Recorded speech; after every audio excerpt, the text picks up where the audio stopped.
오늘 아침부터 또 우리는 사도행전을 생각할 텐데 우리가 지난주 설교를 한번 여러분 되새겨 보시면 좋겠습니다. 성령 강림을 기다리는 제자들은 예루살렘을 떠나지 말고 아버지께서 약속하신 뭘 기다리라? 성령을 기다리라고 하신 그 예수님의 말씀에 순종하여, 이 굉장히 중요한 표현입니다. 예수님의 말씀에 뭐하여? 순종하여. 예루살렘을 떠났다 안 떠났다? 안 떠났다. 예루살렘을 떠나지 않고 마가 요한의 다락방에 모여서 어떻게 했다? 마음을 같이하여 오로지 기도하는 일에 힘을 쓰더라 그랬어요. 기도하는 중에 베드로가 간단한 설교를 마치고 가룟 유다를 대신할 마띠아를 제비 뽑았습니다. 그리고 오늘 본문인 2장 1절에 오니까 이렇게 기록을 하고 있습니다. 2장 1절 성경을 펼치고 같이 읽습니다. 시작. 오순절날이 이미 이르매 그들이 다 같이 한 곳에 모였더니, 무슨 날이 돌아왔다? 오순절날이 왔다. 이미 오순절날이 이르렀다 그랬어요. 그러니까 오순절날이 이르렀다 이 말 속에는 1장 4절의 말씀인 아버지께서 약속하신 날이 되었다 그 말입니다. 아버지께서 약속하신 날이 되었다. 그리고 그들이 다 같이 한 곳에 모였더니 라는 말은 여전히 그들은 뭐하고 있었다? 기도하고 있었다. 오순절날이 이르는 그날까지도 제자들은 마음을 같이하여 오로지 기도에 힘쓰고 있었다 그 말입니다. 여기서 우리는 중요한 걸 배웁니다. 기도는 언제까지 하는 것이다? 기도는 언제까지 하는 것이다? 따라서 응답이 올 때까지 기도는 계속해야 합니다. 응답이 올 때까지 기도한 거예요. 오순절날이 이미 이르렀습니다. 그러나 아직 성령이 오셨다 안 오셨다? 안 오셨어요. 그러니까 지금 뭐가 계속되고 있다? 기도가 계속되고 있었다는 거죠. 그때에 약속하신 성령이 그들 가운데 오셨다 이 말이에요. 여러분, 하나님은 약속하신 대로 일하시고 약속한 대로 그 일을 성취하십니다. 그래서 우리는 신앙생활할 때 약속 믿고 하는 거죠. 그래서 하나님의 말씀을 듣고 읽고 배우는 것입니다. 왜냐하면 말씀대로 되기 때문입니다. 자, 그래서 성령의 강림의 역사가 나타나는데, 성령 강림이 나타나자 어떤 일이 벌어졌는가? 세 가지 현상이 나타났습니다. 오늘 본문 1절로 2절에 보니까 이렇게 기록을 하고 있습니다. 본문 같이 읽습니다. 시작. 오순절날이 이미 이르매 그들이 다 같이 한 곳에 모였더니 호련히 하늘로부터 급하고 강한 바람 같은 소리가 있어 그들이 앉은 온 집에 가득하매 그랬어요. 그러니까 오순절날이 이미 이르매 그들이 다 같이 한 곳에 모여서 뭐하고 있다? 기도하고 있는 중에 호련히 어디서부터? 하늘로부터 뭐 했다는 거죠? 성령이 강림했어요. 그리고 4절에 보니까 그 성령 강림의 표징이 나타나기 시작했다 그 말입니다. 그 표징이 무엇인가? 하나씩 살펴본 첫째는 청각적 현상이 나타났어요. 다시 말하면 그들의 무엇이 열렸다? 귀가 열렸다. 본문 2절에 호련히 하늘로부터 급하고 강한 바람 같은 무엇이 있어? 소리가 있어. 그들이 앉은 온 집에 뭐 하더라? 가득하더라. 그래서 요한계시록은 반복해서 그 사도 요한이 얘기해요. 귀 있는 자는 성령이 교회들에게 하는 무엇을 듣는다? 말씀을. 귀가 열린 사람이 하나님의 말씀을 듣는다 그 말이에요. 여러분의 귀가 열려지는 은혜가 있기를 축원합니다. 두 번째는 어떤 현상이 일어났는가? 시각적 현상으로 눈이 열렸다. 본문 3절에 보니까 마치 불의 혀처럼 갈라지는 것들이 그들에게 뭐하여? 보여. 따라서 보여. 눈에 보인 거예요. 각 사람 위에 하나씩 임하여 있더니 불의 혀처럼 갈라지는 것들이 그들 위에 보인 거예요, 눈에. 이건 아무나 볼 수 있는 것이다, 볼 수 없는 것이다.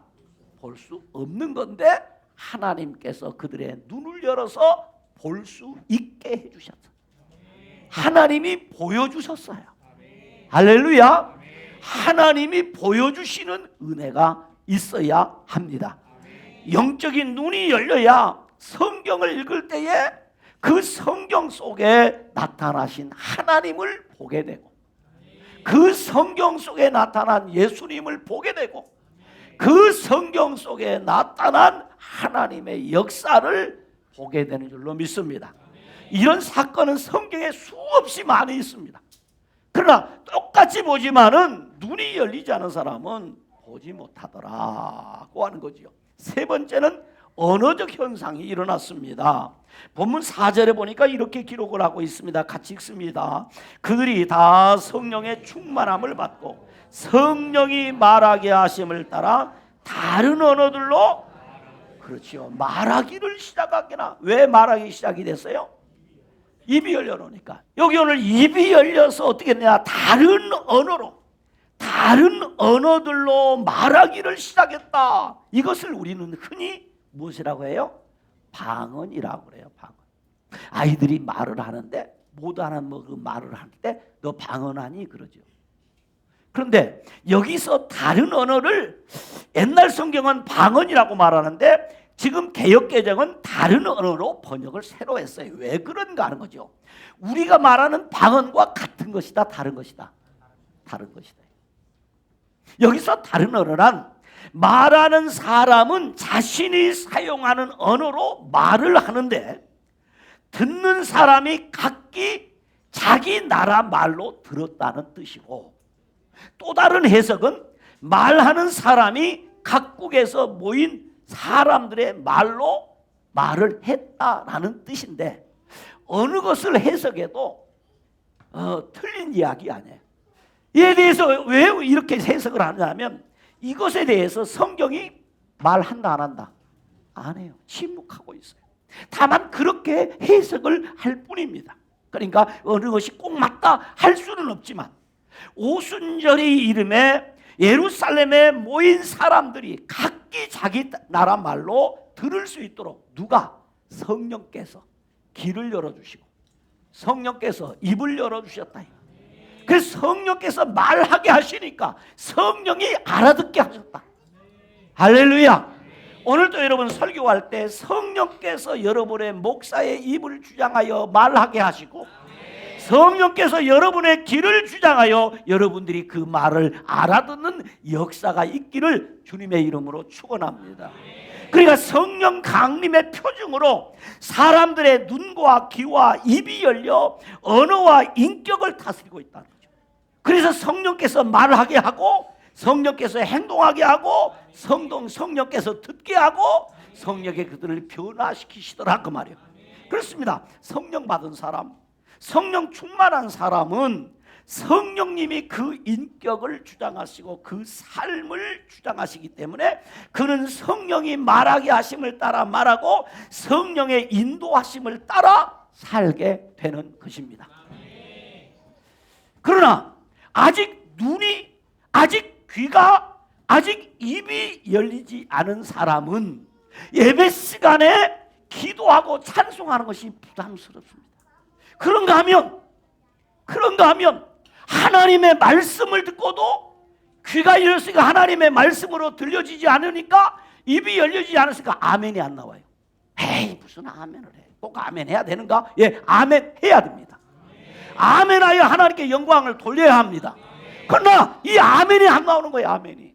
그것은 아직 성령 받지 못했거나 성령 충만하지 못했기 때문에 그렇다는 거죠. 교회도 그렇습니다. 성령 충만한 교회는 기도가 뜨겁습니다. 아멘. 성령 충만한 교회는 찬송이 은혜롭습니다. 성령 충만한 교회는 말씀의 강력한 능력이 성도들 가운데 나타나는 것입니다. 바라기는 이 사도행전 나라기를 통해서 여러분의 귀가 열리고 눈이 열리고 입이 열려서 하나님의 성령의 다스림과 이끌림을 받는 삶이 되기를 주님의 이름으로 축원합니다.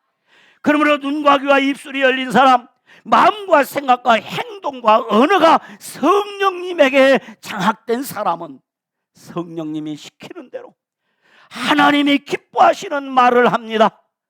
교회를 세우는 덕스러운 말을 합니다. 사람을 세우는 신앙적인 말을 합니다. 자신의 가정에 복이 되고 자신에게 복이 되는 말을 하게 됩니다. 그러나 성령의 다스림을 받지 못하는 사람, 성령을 받지 못한 사람은 하나님이 싫어하는 말만 골라서 하게 됩니다. 바른 말 한답시고 교회를 비난하고 함부로 교회를 헐뜯고 함부로 교회를 허무는 말을 합니다.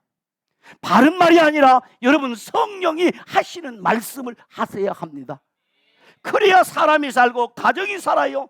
여러분 함부로 남을 죽이는 불신앙적인 말, 나와 가족을 망하게 하는 저주의 말이 아니라 나와 가정을 살리는 축복의 말이 여러분의 입을 통해서 열려지는 역사가 있기를 주님의 이름으로 축원합니다. 우리 모두 성령 충만하여 성령님이 우리 인격과 언어와 삶을 다스리고 점령하여 성령의 이끌림을 따라 사는 은혜와 축복이 여러분 모두에게 있기를 주님의 이름으로 축원합니다. 그런데 이런 역사가 나타났습니다. 놀라운 역사가 나타났습니다. 그때 성령의 강림에서 각자의 반응들이 달랐다는 거예요. 그때 천하 각국으로부터 예루살렘에 와서 머물러 있던 경건한 유대인들이 큰 무리가 모여 각각 자기의 방언을 말하는 것을 듣고 소동했다 그랬어요. 다 놀라 신기하게 여겼다. 5절로 6절에 7절에 그리 말합니다. 어떤 사람, 첫째, 의심하는 사람들이 있었습니다. 7절 8절에 보니까 이렇게 기록했어요. 다 놀라 신기하게 이르되 보라, 이 말하는 사람들이 다 누구냐? 갈릴리 사람이 아니냐. 왜? 갈릴리 사람들이 이렇게 수준 높은 말을 하느냐 이 말입니다. 8절에 보면 우리 각 사람이 난 곳의 방언으로 듣게 되니 어찌 된 것이냐 이거죠. 자기가 사는 지역의 방언으로, 다시 말하면 그 말로 듣게 되는 것에 대해서 이들이 도대체 어찌 된 일인지 의심했다는 거예요. 그리고 12절에 보니까 이렇게 말합니다. 다 놀라며 당황하여 서로 이르되 이 어찌 된 일이냐? 도대체 구분이 안 간다. 의심하는 것이죠. 그런가 하면 말씀대로 믿는 사람이 있습니다. 11절에 보니까 그레데인과, 성경 봅니다. 그레데인과 그 다음에 누구 나오죠? 아라비아인들과 이 두 사람만 그랬다는 거, 두 지역 사람만 그랬다는 거 아닙니다. 여러 사람들 가운데 우리가, 그 다음부터 읽어봐요. 시작. 우리가 다 우리의 각 언어로 하나님의 큰 일 말함을 듣는도다 하고, 이 말을 듣는데 어떤 사람이 있으냐?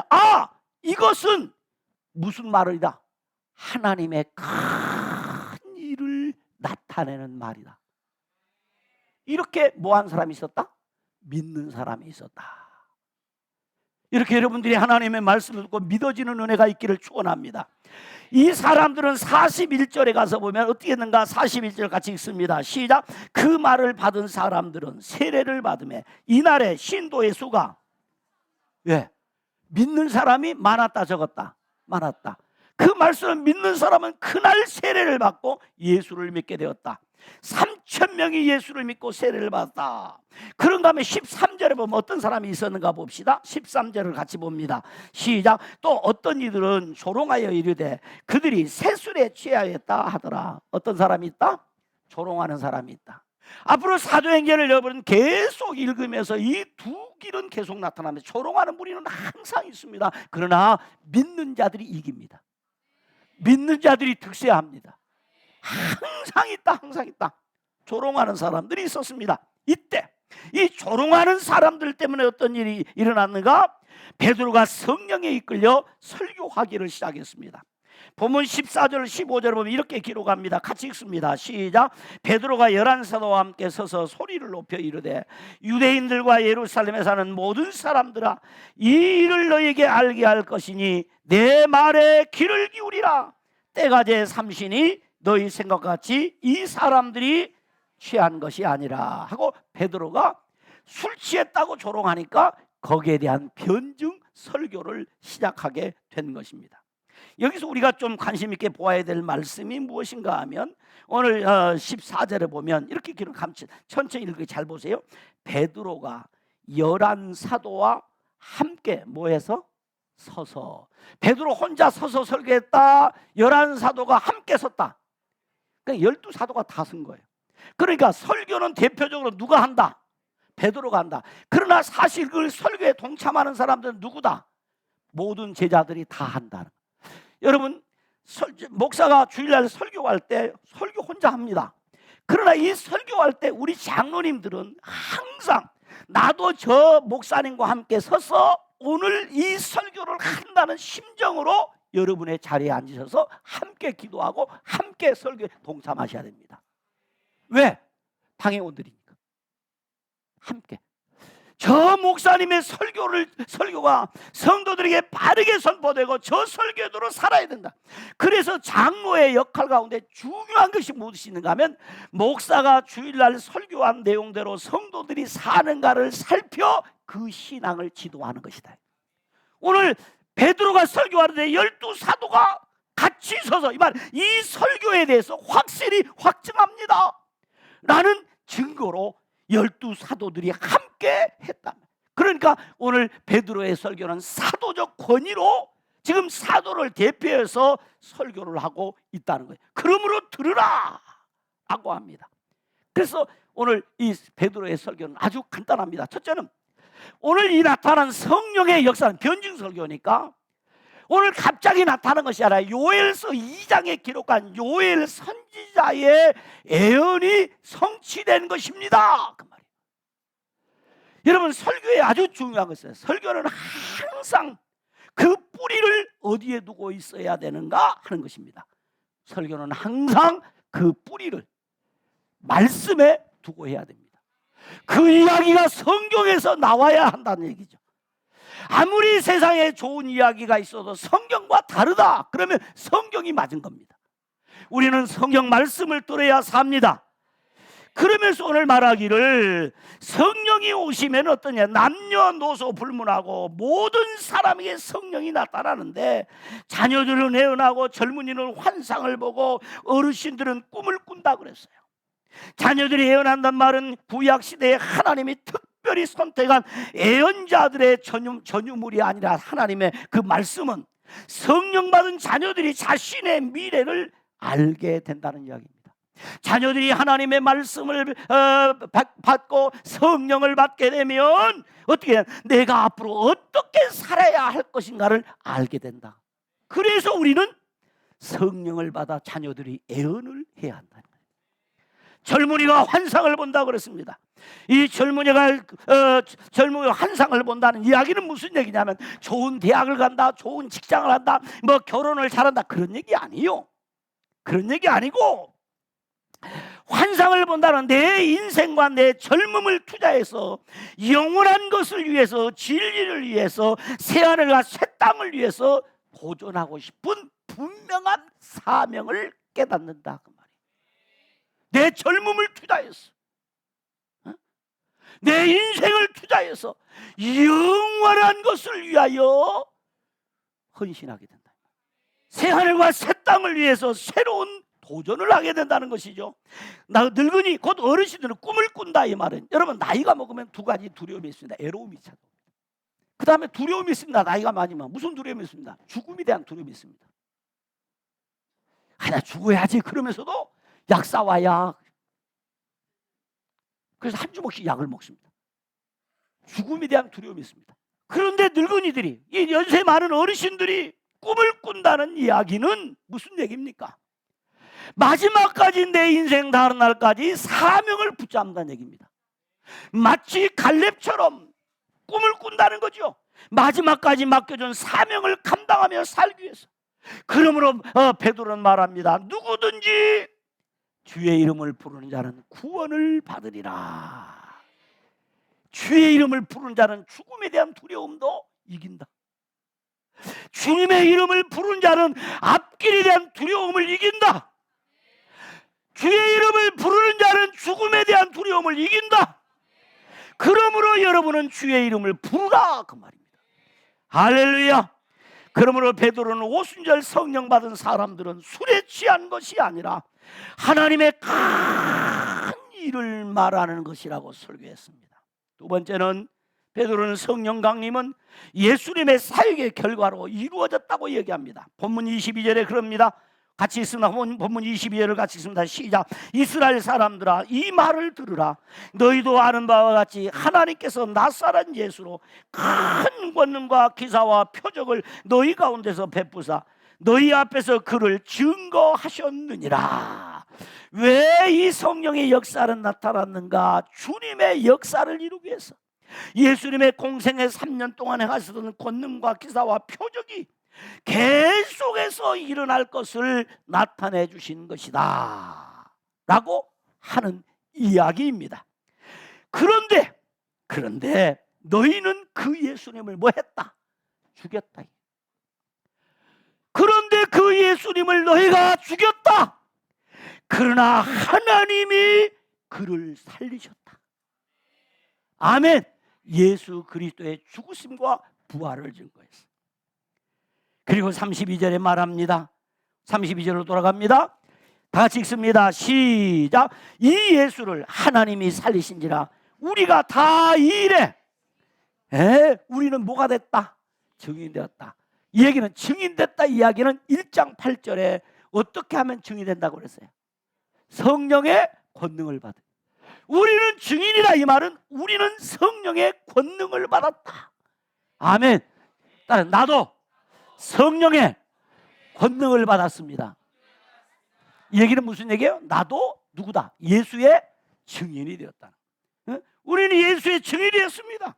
예수님의 삶과 죽음과 부활을 전하는 이 베드로 사도는 33절에 이렇게 기록을 합니다. 33절 같이 읽습니다. 시작. 하나님이 오른손으로 예수를 높이심에 그가 약속하신 성령을 아버지께 받아서 너희가 보고 듣는 이것을 부어주셨느니라. 오늘 너희들이 지금 각각의 언어로 말하는 이 성령에 이끌려 하는 이 말은 우리가 한 것이 아니라 아버지께 주신 것이고 예수님이 주신 것이다. 그러므로 이 말을 들으라 이 사람들아. 이 말 들으라.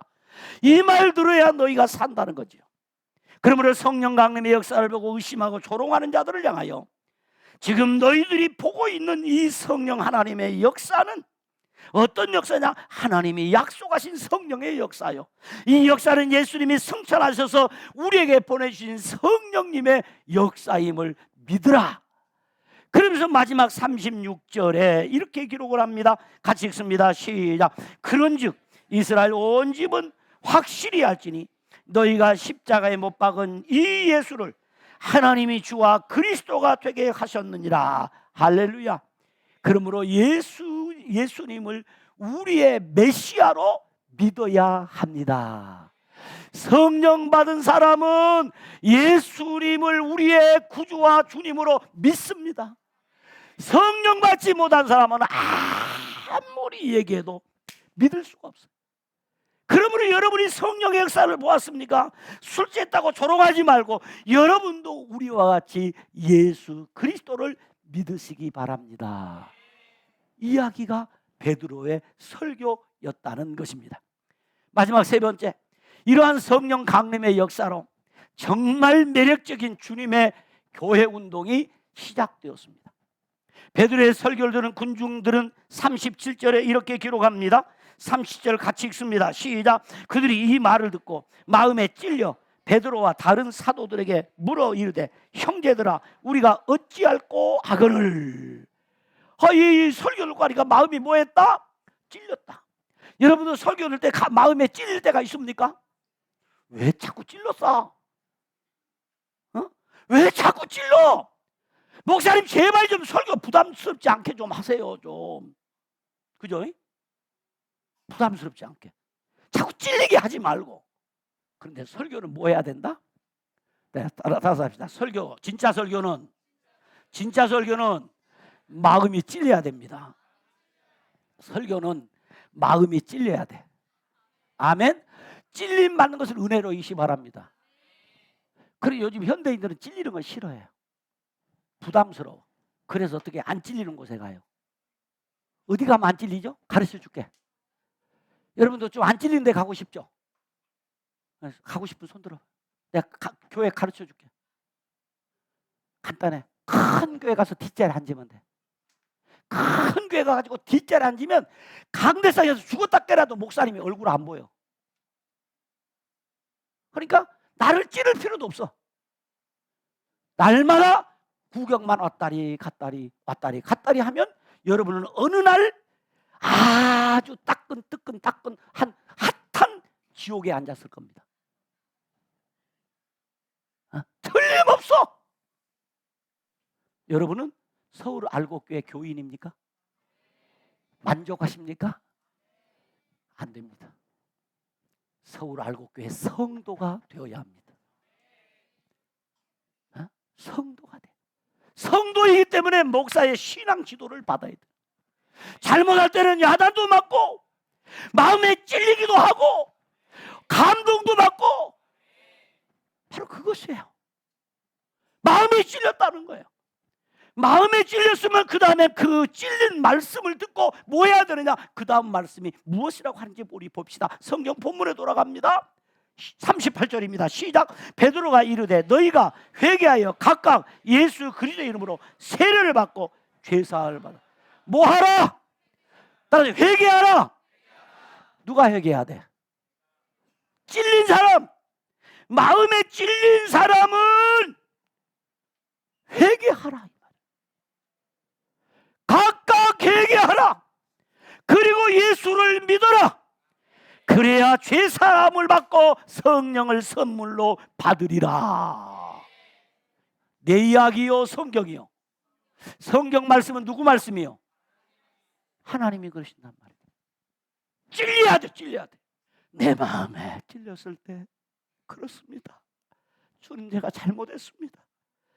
나를 용서해 주시옵소서. 그렇습니다. 내가 성령 없이 신앙생활했습니다. 성령을 내게 부어주시옵소서. 그래야 된다는 거죠. 여기 회개한다는 말은 방향을 전하라는 말입니다. 세상 좋은 대로 사는 것이 아닙니다. 사탄이 원하는 길로 가는 것이 아닙니다. 하나님께로 돌아와서 예수 그리스도의 이름을 믿고 예수 그리스도의 이름으로 세례를 받는 것입니다. 아멘. 죄 용서를 받아야 한다는 것입니다. 그래서 어떤 결과가 나타났는가? 오늘 성경에 보니까 이 설교를 듣고 사람들이 다 회개하고 그 말씀대로 돌이켜 회개하고 세례를 받은 사람이 어떻게 되었나? 41절에 보니까 이렇게 기록했어요. 41절 봅니다. 같이 읽습니다. 시작. 그 말을 받은 사람들은 세례를 받으며 이날의 신도의 수가 얼마나 되었더라? 3천이 되었더라. 여기 우리 3천이 남자 어른만 말하는지 여자도 포함된지 아이가 포함된지 여기는 근거가 없지만은 전체적인 성경의 기록을 볼 때 틀림없이 여기도 이 3천은 남자들의 숫자만일 것이다 라고 하는 신학자들의 주장이 상당히 설득이 있다고 생각합니다. 3천 명이 모였어요. 놀라운 일이 벌어졌지요. 다시 말하면 이제 드디어 예루살렘에 무슨 일이 벌어졌느냐? 이 3천 명이 세례를 받음으로 예루살렘에 아주 매력적인 주님의 교회가 시작이 됐어요. 이런 멋진 매력적인 교회가 예루살렘 첫 번째 원형 교회인 것입니다. 그런데 이 교회는 어떻게 세워졌냐? 이미 제가 여러 번 말씀드린 대로 마태복음 16장에 예수님께서 제자들에게 말씀하시기를 너희는 나를 누구라 하느냐고 물었더니 제자들이 말하기를 주는 그리스도시요 살아계신 하나님의 아들이십니다 라는 고백을 할 때 예수님께서 베드로에게 말씀하기를 마태복음 16장 18절에 같이 한번 읽습니다. 시작. 너에게 이르노니 너는 베드로라. 내가 이 반석 위에 내 교회를 세우리니 음부의 권세가 이기지 못하리라. 내 교회를 세운다. 어떤 교회? 음부의 권세가 이기지 못하는 교회를 세워주시겠다고 하신 그 약속대로 교회가 드디어 음부의 권세를, 이 조롱하는 사람들의 권세를 이기고 이제 예루살렘에 교회가 세워졌습니다.